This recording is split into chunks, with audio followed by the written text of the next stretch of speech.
Olá meus caros, meu nome é David Alonso e sejam bem-vindos a mais um vídeo da Underdog Crew. Depois de termos abordado detalhadamente cada movimento que compõe o powerlifting, chegou a hora de falar especificamente sobre a manipulação da rotina de treinamento, o que você deve levar em consideração ao tomar cada passo. Se você quer ter acesso a mais conteúdo relacionado ao powerlifting, convido a nos seguir em nossas redes sociais. E se precisa de ajuda com seus treinos, nós oferecemos nosso serviço de consultoria online. O link de acesso a todas as informações estará na descrição.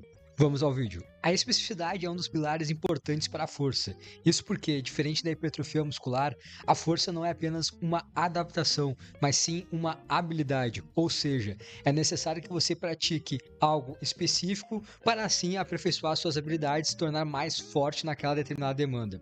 No powerlifting nós temos 3 movimentos que compõem a competição: o agachamento, o supino e o levantamento terra. Podemos assim determinar o grau de especificidade dos movimentos que executamos em nossa rotina de treinamento de acordo com a proximidade do padrão de movimento que utilizarmos em uma competição. Um exemplo disso é que cada indivíduo tem a sua forma padrão de executar o movimento de agachamento. Replicar isso dentro de uma sessão de treinamento seria o maior grau de especificidade criado. Nós podemos distanciar dessa especificidade ao executar o mesmo padrão de movimento, porém adicionando fatores, como por exemplo uma fase excêntrica mais lenta. Esse distanciamento ele também pode aumentar ao colocarmos correntes na barra ou executarmos o agachamento com uma barra com outro formato, como no caso da safety, e podemos deixar ainda mais distante executando um leg press. O fato é que a execução do movimento de sua forma mais específica será o principal motor para evoluirmos dentro do powerlifting, mas isso não significa que movimentos mais distantes sejam menos importantes para a sua evolução. A parte mais importante ao iniciar no powerlifting é aprender a executar os movimentos de competição, e isso não se limita apenas em como executá-lo de sua forma padrão, mas sim adaptarmos a forma como o movimento é executado de acordo com a anatomia funcional do indivíduo. É necessário ter a sensibilidade ao analisar o que é uma falha de execução ou simplesmente uma característica do indivíduo de acordo com as suas alavancas. Podemos relacionar o aprendizado no powerlifting com os estudos para uma prova. Provavelmente você não vai querer estudar todo o conteúdo em um único dia, da mesma maneira que não vai querer minimizar isso a um ponto de ser pouco útil. A nossa relação entre o volume e a frequência de treinamento funcionará da mesma maneira. Você não vai querer executar todo o seu volume de agachamento em uma única sessão de treinamento, pois provavelmente o cansaço irá impactar em seu rendimento e o excesso de informações limitará o quanto realmente será absorvido. Da mesma forma, ter uma exposição muito breve em todos os dias será pouco útil, devido à falta de tempo para correções dentro da própria sessão. O ideal é a gente conseguir um equilíbrio entre um volume adequado a ser exposto para que você consiga evoluir e uma frequência na qual seja possível executar correções ao longo do tempo. Deve-se levar em consideração que esse equilíbrio vale para cada movimento de sua forma individual e para a sua interação entre os três. Quando trabalhamos com indivíduos iniciantes, não queremos que eles executem um grande volume de treinamento no geral. Apesar da baixa intensidade, treinar de forma excessiva pouco iria contribuir para o seu rendimento, sendo potencial o risco de sofrer com dores musculares um empecilho para conseguir trabalhar a constância de seu treino e assim prejudicar o seu aprendizado. Do volume executado, a sua predominância será dos 3 principais, sendo a aquisição de movimentos pouco específicos menor, quase nula, pois pouco geraria impacto, seja de um ponto de vista hipertrófico ou de correção, sendo apenas utilizados como uma forma de compor o volume de treinamento mínimo para grupos musculares que não agem de forma primária nos movimentos principais. Então a ideia é que o volume ele deve ser ajustado de acordo com a necessidade e não queremos trabalhar com algo pouco útil e que só acrescentará fadiga de maneira que não tenha um fim específico. Podemos dizer que a força ela é um produto formado por 3 fatores. O primeiro deles são as adaptações neuromusculares, que é algo muito mais interno que externo, tendo uma relação com a melhora na coordenação e transferência muscular através da maior ativação de unidades motoras, essencialmente em músculos agonistas. A segunda são as adaptações morfológicas, que são modificações na arquitetura muscular, dentre elas a hipertrofia, e por fim a aquisição de habilidades, pois a força não é apenas resultado de um conjunto de adaptações, e sim uma habilidade a ser aperfeiçoada, e para você ser melhor em determinado movimento, você precisa treinar. Por isso, a relevância da especificidade.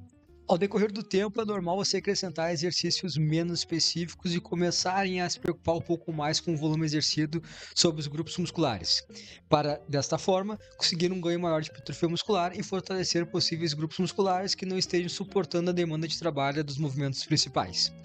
Com powerlifters, vocês sabem o valor da progressão de carga e a tensão mecânica ela é o principal mecanismo para a hipertrofia muscular, sendo a magnitude a sua principal variável. Por isso, sempre vamos querer progredir em nossos movimentos complementares. Obviamente que tudo isso virá com diretrizes sobre intensidade para que não se tenha uma perca de rendimento nos movimentos principais. Mas tenham em mente que mais tecido contrátil será responsável por uma maior produção de força, sendo algo potencialmente que irá contribuir para a sua evolução ao longo do tempo. A execução de cada indivíduo terá sua particularidade devido à sua anatomia funcional específica por conta de suas alavancas. De qualquer forma, não podemos utilizar desse argumento para constatar que qualquer execução está certa. É necessário avaliar se de fato aquilo é algo individual ou um erro técnico que deva ser corrigido. Uma forma utilizada para trabalharmos particularidades dos movimentos é através do que chamamos de exercícios acessórios, onde, utilizando-se como base o movimento de competição, iremos acrescentar elementos a fim de trazer uma maior concentração naquela falha para ser corrigida através de um feedback que o indivíduo irá receber ao chegar em determinada demanda. Isso pode ser feito de diversas maneiras, pré-determinando o tempo de execução do movimento em suas diferentes fases, ou adicionando pausas em movimentos específicos, utilizando-se de limitadores de trajetórias ou prolongando ela, e por vezes até utilizando de bases um pouco diferentes, pouco convencionais, como a safety, a cambered ou a hexagonal, por exemplo. À medida que evoluímos essa carga em nossos movimentos principais, tentá-los replicá-los com uma maior frequência na semana e com uma intensidade semelhante se torna pouco prático. Isso porque a constante exposição a uma intensidade semelhante irá afetar o seu acúmulo de fadiga, visto que os movimentos principais já são exercícios compostos, logo trabalham com mais de uma articulação durante seu movimento e tem um envolvimento global de todos os grupos musculares, sejam de forma agonista, antagonista, sinergista ou estabilizador. Por si só, são movimentos que acabam gerando um desgaste um pouco maior. E por conta disso, a frequência e a exposição a determinada intensidade devem ser equilibradas para não se ter um desgaste excessivo que pode se tornar algo pouco produtivo ou até mesmo levar a correr risco de lesões. Lembre-se, queremos um equilíbrio entre estímulo e recuperação para garantir algo sustentável e para que não tenhamos um progresso ao longo do tempo. O powerlifting ele é um esporte onde o tempo é a melhor arma. Precisamos driblar lesões o máximo possível, e isso não significa necessariamente ter treinos leves, mas sim saber levar ao máximo necessário por mais tempo possível. Por isso que quando somos iniciantes é possível uma maior frequência dos movimentos principais. A intensidade relativa ela será baixa, pois precisamos aperfeiçoar detalhes básicos do movimento, porém com o passar do tempo você terá uma evolução rápida e por mais que a intensidade relativa se mantenha, a intensidade absoluta irá aumentar e precisamos arrumar outras formas de continuar gerando estímulo aos movimentos principais sem necessariamente executá-los de sua maneira mais específica. Como dito anteriormente, os movimentos powerlifting eles são um pouco mais desgastantes devido ao fato de envolver um grande conjunto de grupos musculares durante a sua execução. E por trabalharmos com um número de repetições baixas, apesar da intensidade relativa à percepção de esforço ela ser controlada, a intensidade absoluta, a carga em si, ela é alta e ela tende sempre a aumentar com o tempo.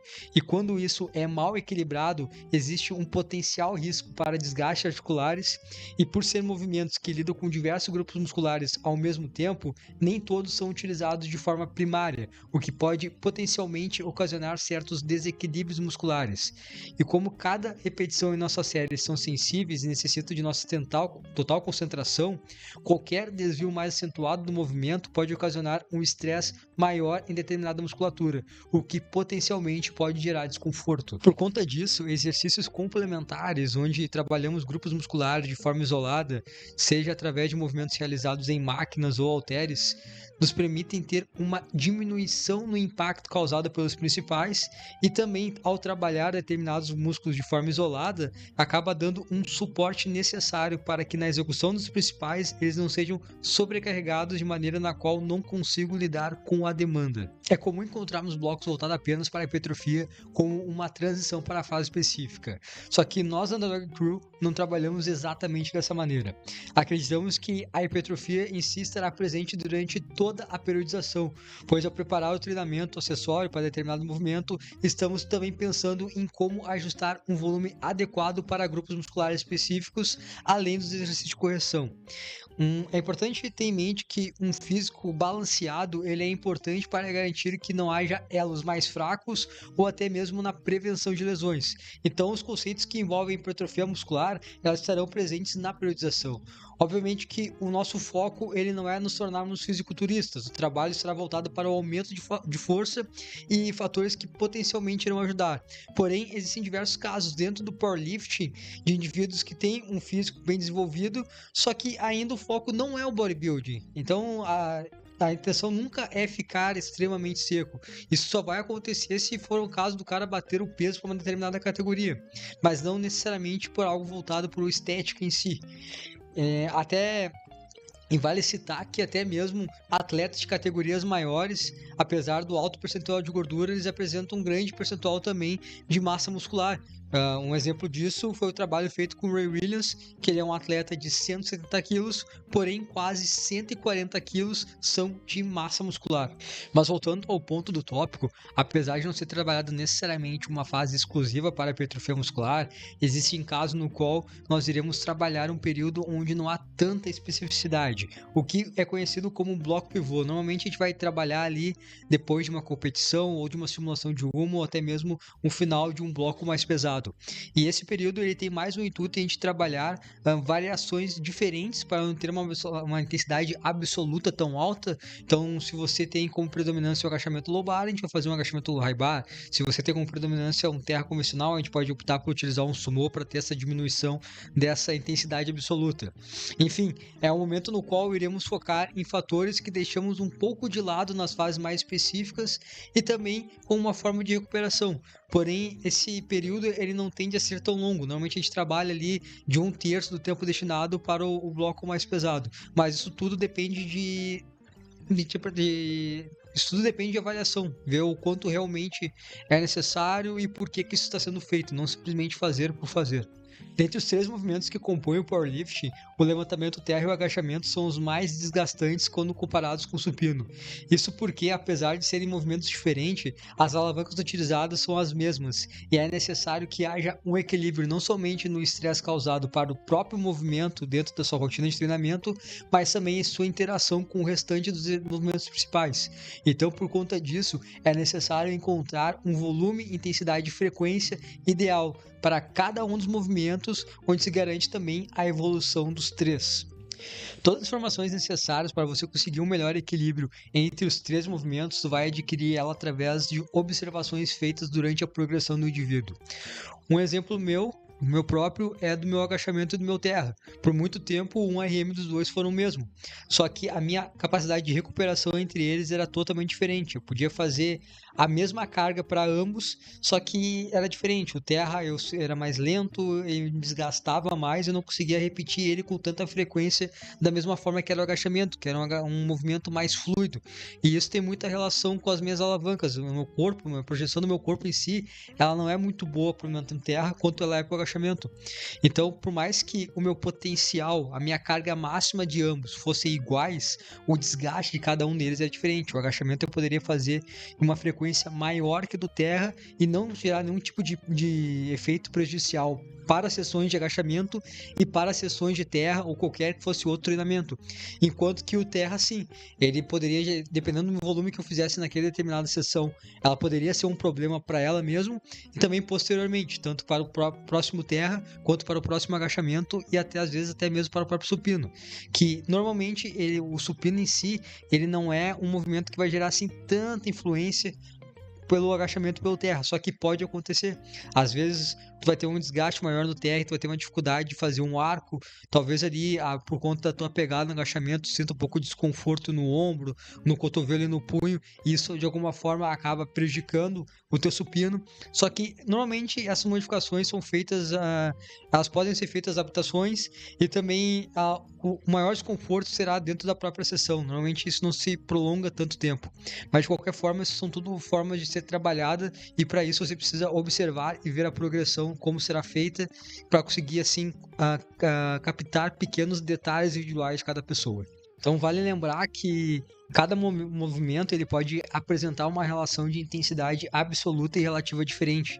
Então a gente precisa ficar atento a conseguir trabalhar com ele de forma diferente, não ter um padrão para cada um deles, não esperar que eles sigam uma regra rígida, mas sim observar as diferenças de cada indivíduo e ver como é que age essa relação de intensidade absoluta e relativa.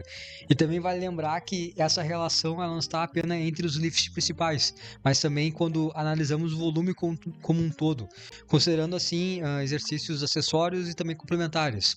Com a aproximação de uma competição ou fase final de um bloco, pode ser necessário acrescentar sessões de SBD ou até mesmo a maior frequência dos principais. E para isso será necessário avaliar o volume de treinamento como um todo, sacrificando assim talvez um pouco do volume de exercícios menos específicos para garantir sessões de treinamento com uma intensidade maior ou uma maior frequência dos lifts principais. À medida que vamos evoluindo, é provável que a abordagem deva ser feita de maneira diferente. Por vezes não será possível manter a mesma frequência de nossos movimentos principais, ou até mesmo que conseguimos manter uma frequência semelhante, terão que ser abordados de outra forma. Imagine um cenário que você tenha 2 agachamentos durante a semana, porém você evoluiu muito nesse movimento ao longo do tempo e talvez sendo um movimento que você tenha facilidade, executá-lo mais de uma vez na semana não seja um problema em si. Só que a alta intensidade absoluta criada pelo seu progresso, ela pode acabar se tornando um fator prejudicial para o teu próprio agachamento e também para os outros movimentos. Lembre-se que a especificidade é algo importante. Existem pessoas que inclusive são sensíveis com a diminuição da prática de um lift específico. E uma forma que você pode lidar para não ter que diminuir a frequência dele é apenas diminuindo a intensidade absoluta em um dos 2 dias de treinamento, criando uma espécie de flutuação de carga durante a semana, sendo a intensidade relativa planejada de acordo para que se tenha uma melhor interação entre os 2 agachamentos e também com o restante do treinamento. Isso pode ser feito de diversas maneiras, como por exemplo o supino, onde existem diversos indivíduos que têm o supino presente durante praticamente todas as sessões de treinamento. Levar todas em um mesmo nível de intensidade absoluta pode acabar sendo algo pouco produtivo, mas com uma flutuação é possível que você tenha uma maior exposição ao lift de forma específica sem gerar tanto acúmulo de fadiga. Como já temos uma visão um pouco mais ampla sobre como funciona a manipulação de uma rotina de treinamento, agora vamos voltar para algo um pouco menor, como manipular uma sessão de treinamento. E basicamente vai seguir aquela mesma ideia de estudar para uma prova. Tu não vai querer fazer todo o teu volume em um único dia e também tu não vai querer minimizar ele ao ponto de não ser algo proveitoso. Tudo isso tem que fazer a partir de uma avaliação de uma série de fatores. O ponto no qual eu gostaria de abordar para finalizar o vídeo é sobre como formatar as séries de nossos lifts principais em uma mesma sessão. Você provavelmente já ouviu falar sobre back offsets. É algo bastante utilizado, seja no powerlift ou até mesmo no treinamento convencional de musculação. Porém, como tudo que é difundido rapidamente, o seu valor ele acaba por se perder quando utilizado de maneira exagerada. A ideia do back-off é você ter séries posteriores à sua série alvo, onde terá uma diminuição de carga utilizada e por vezes permanecendo a intensidade relativa. Ou seja, o back-off ele pode ser uma ferramenta utilizada para permitir você ter uma série alvo com uma intensidade absoluta superior sem ter o possível desgaste quando executado em mais de uma série. A especificidade ela não se restringe apenas no movimento na qual é aplicada, mas também na intensidade e número de repetições. O back-off nos permite ter uma maior exposição à especificidade, limitando uma única série com uma intensidade absoluta superior, como em um símbolo pesado, sendo o mais próximo do que teríamos de uma competição e ainda assim um volume maior de séries executadas daquele movimento, não tendo o mesmo desgaste criado por executar uma série pesada diversas vezes, mas sim uma carga consideravelmente menor, o número de repetições superiores e com uma intensidade relativamente semelhante, colocando o indivíduo em uma situação semelhante à série-alvo, sem ter que lidar com possivelmente o mesmo estresse. Outro método sobre volume e intensidade de um lift que gira bastante ao redor da especificidade é o single fadigado. Quando utilizado, a ideia da aquisição de singles é termos algo mais específico possível. Obviamente que nada extremamente perto de nosso máximo, seja o nosso 1RM ou que seria o nosso 1RM naquele determinado dia, porém algo pesado sem expor a um alto nível de fadiga. Engana-se quem acha que o single deva ser algo extremamente desgastante. Quando a gente programa um single na nossa rotina, nós não queremos nos expor a algo que apresente grande conflito durante a execução do movimento, sendo apenas um possível ponto de conflito criado a partir de uma particularidade em si daquele determinado dia. Sobre o single fadigado em si, ele será executado após uma série alvo. A intenção disso é diminuir a possível descarga de adrenalina causada pela preparação de um single, por vezes causando ansiedade e erros bobos, tornando o que era para ser um single fácil em algo mais complexo do que deveria. Outro benefício é a preparação para possíveis sessões com singles no futuro ou até mesmo competição. A observação na execução de um single depois de uma série alvo nos dá uma visão melhor do que seria aquela carga e como ela seria executada em diferentes situações. O importante é você não lidar com ferramentas como se fosse algo obrigatório de valor especial. Os possíveis benefícios só serão úteis se houver a necessidade. Caso contrário, você só estará tornando seu programa de treinamento algo nebuloso, com diversas variáveis e dificultando assim a sua interpretação para possíveis tomadas de decisões. É necessário a avaliação de rendimento lift por lift, o que pode ser mais útil para a evolução de cada um deles e para o que está programado. Back-off, single fadigado não são superiores a um grupo de séries com o mesmo número de repetições e carga, ou até mesmo abordagens crescentes ou decrescentes. A melhor abordagem será aquela na qual você apresente uma melhor evolução. Pro vídeo de hoje é isso, galera. Espero que a informação tenha sido útil. Essa é a maneira como nós da Underdog Crew a gente visualiza a manipulação numa rotina de treinamento, né? Como fazer com que os lifts principais eles tenham uma harmonia melhor entre si, como avaliar cada um deles de maneira individual. Qualquer coisa, qualquer dúvida que você tenha, sugestão, é só deixar nos comentários. Convido a vocês a nos seguirem em todas as nossas redes sociais. Lá vocês vão ter diversas informações sobre powerlifting, tem podcast, tem vlog, tem vídeos, mais vídeos informativos, cortes, enfim. Tudo você pode encontrar em nossas redes sociais. E também convido você a fazer parte do nosso time através do nosso serviço de consultoria online. O link para você encontrar tudo isso estará na descrição desse vídeo. Valeu!